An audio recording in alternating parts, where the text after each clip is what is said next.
Était présent aujourd'hui pour accompagner Johnny, une trentaine de motards vêtus de blanc comme le veut la coutume ici pour les enterrements. Ces bikers, ils ont ensuite pris position tout autour du cimetière et puis la cérémonie a commencé, une cérémonie particulièrement forte, particulièrement émouvante, nous ont raconté ceux qui y ont participé. Peu de prise de parole, seul le prêtre a dit quelques mots, tout comme le président de la communauté de Saint-Barth, un ami personnel de Johnny Hallyday. Il a notamment raconté comment le rocker était tombé amoureux de cette île, c'était il y a plus de 30 ans. Peu de paroles donc, mais de la musique, une chorale qui a interprété 2 titres d'Elvis Presley, notamment Love Me Tender. Et puis chacun ensuite est allé déposer une rose blanche sur le cercueil. Le moment le plus fort de cette cérémonie, c'est évidemment lorsque ce cercueil a été mis en terre. À ce moment-là, Laetitia Hallyday a craqué, elle a fondu en larmes et c'est le fils de Johnny qui est venu la consoler. Il l'a prise dans ses bras. Je vous propose d'écouter le témoignage de l'un des participants, un biker. Il était au micro de Fanny Morel. J'étais à la fois chanceux d'être là et je suis très fier de l'avoir vu passer comme ça, quoi. Je me suis dit que je devais venir avant qu'il parte et qu'on l'enterre. Johnny n'était pas n'importe qui. Donc j'ai voulu voir une dernière fois passer Monsieur Johnny à côté de moi. Voilà, une cérémonie qui s'est tenue dans la plus stricte intimité. Un gros dispositif de gendarmerie avait été mis en place autour du cimetière pour tenir à l'écart tous les curieux. À l'issue des obsèques, certains proches du rocker se sont retrouvés dans un restaurant voisin du cimetière, un établissement où Johnny avait ses habitudes. On y a vu notamment Jean Reno, une façon pour ses intimes, ses proches, de continuer à rendre hommage au rocker qui repose désormais dans ce cimetière de Lorient à Saint-Barth. Et Sylvie Vartan n'était pas du voyage. La première épouse de Johnny Hallyday a même fait part de sa tristesse que la star soit si loin de tout ce qu'il aime. Mais ses dernières volontés ont été respectées. Gaël Giordana. Johnny a choisi de reposer ici, dans le petit cimetière de Lorient à Saint-Barthélemy. Une tombe semblable à toutes les autres, creusée dans le sable, avec une croix blanche face à l'océan. La star ne voulait pas de traitement de faveur. La dépouille du chanteur est arrivée dimanche dans l'après-midi à Saint-Barth. Un ultime voyage vers cette île des Antilles françaises où il aimait se reposer en famille. Le clan Hallyday y possède une villa depuis 2008. Le soir même, au funérarium de Saint-Jean, son cercueil est exposé pour une veillée publique.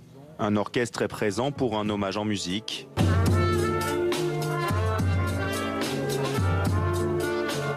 Des centaines d'habitants disent au revoir au chanteur une dernière fois. Ce lundi matin, Patrick est venu spécialement de Pointe-à-Pitre en Guadeloupe. Dans le cimetière de Lorient, ce fan invétéré se recueille avant les funérailles de la star. Il nous a fait l'honneur de venir pour sa dernière demeure à Saint-Barthélemy, donc nous on a fait l'effort de venir. On va faire en sorte de voir l'autorisation de se rapprocher le plus possible. Dans le cas où ce ne sera pas possible, on viendra après la cérémonie se recueillir. Marie-Lou habite sur l'île voisine de Saint-Martin. Admiratrice de Johnny, elle a fait le déplacement pour participer à la communion nationale. On est un peu isolés, nous, ici, dans les Caraïbes. Et du coup, ça nous rapproche de tout ce mouvement populaire. Et là, il va être tranquille. Voilà, là, il va être tranquille. Pour éviter un trop grand nombre de curieux, les mesures de sécurité ont été renforcées toute la journée autour du cimetière. La famille souhaitant se recueillir dans l'intimité. Mais ce choix d'être inhumé sur Saint-Barthélemy, à des milliers de kilomètres de la métropole, ne fait pas plaisir à tout le monde, notamment à la première épouse de Johnny. Sylvie Vartan n'est pas présente aux obsèques. C'est avec le cœur brisé que je dois accepter l'idée qu'aujourd'hui, Johnny sera enterré. Cependant, je suis vraiment triste que maintenant Johnny soit si loin de nous tous qu'il est mon temps. Une déclaration qui ne passe pas du tout parmi d'autres proches du chanteur. C'est triste ce qu'elle a pu marquer. C'est même indécent, parce que la volonté de Johnny reste celle de Johnny, et justement, s'il voulait venir à Saint-Barth, c'est pour avoir cette espèce de solitude dont il avait peut-être besoin, parce que toute sa vie était un tumulte, et peut-être que c'est une nécessité pour lui de se sentir comme ça, un peu isolé, à la manière de Jacques Brel.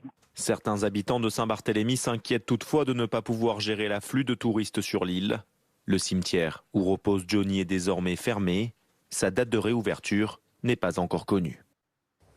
Johnny Hallyday n'a pas choisi d'être inhumé à Saint-Barthélemy par hasard. Il menait une vie normale, rappelle Jacqueline Vessière.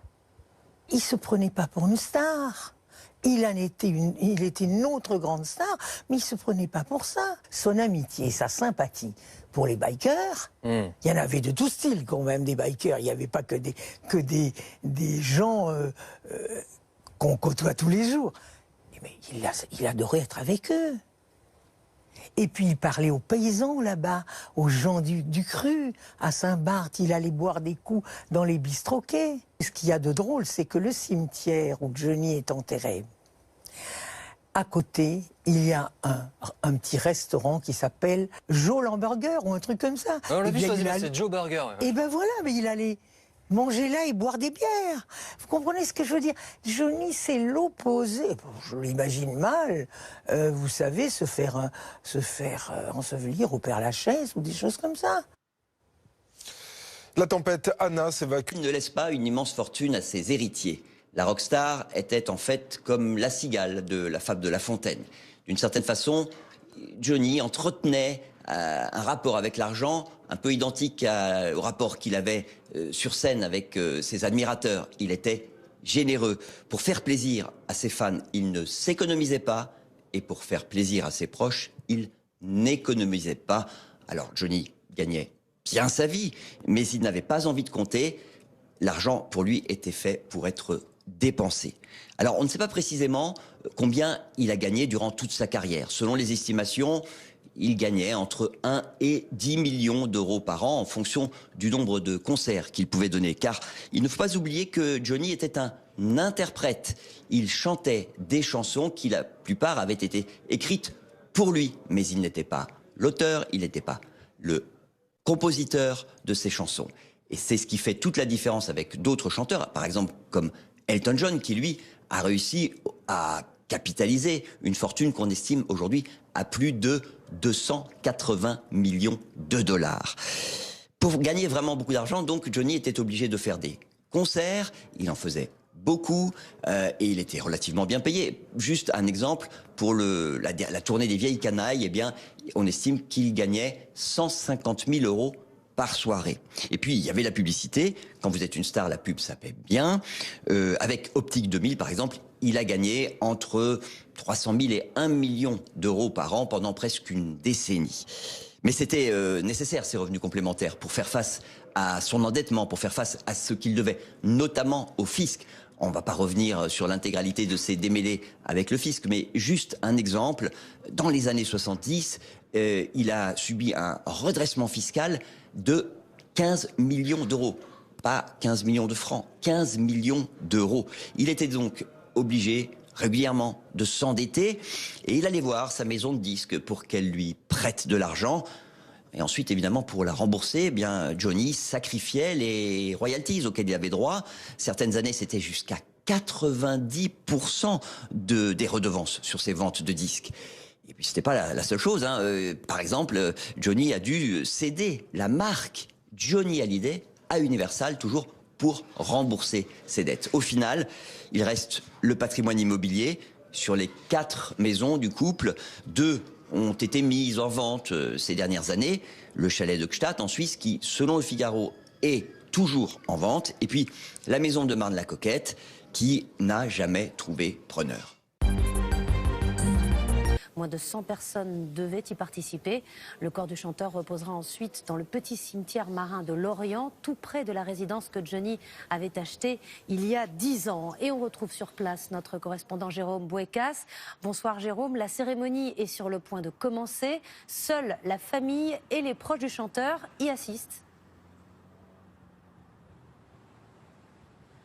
Oui, c'est une volonté de la famille. Tout le monde a été écarté. Il y a tout un périmètre qui est quadrillé autour du cimetière.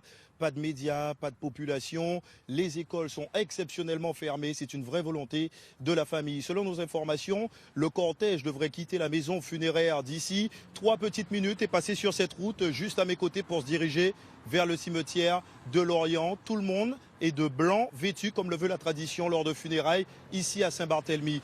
Johnny Hallyday avait toujours souhaité être enterré face à la mer. Dans quelques minutes, son vœu sera réalisé ici à Saint-Barthélemy.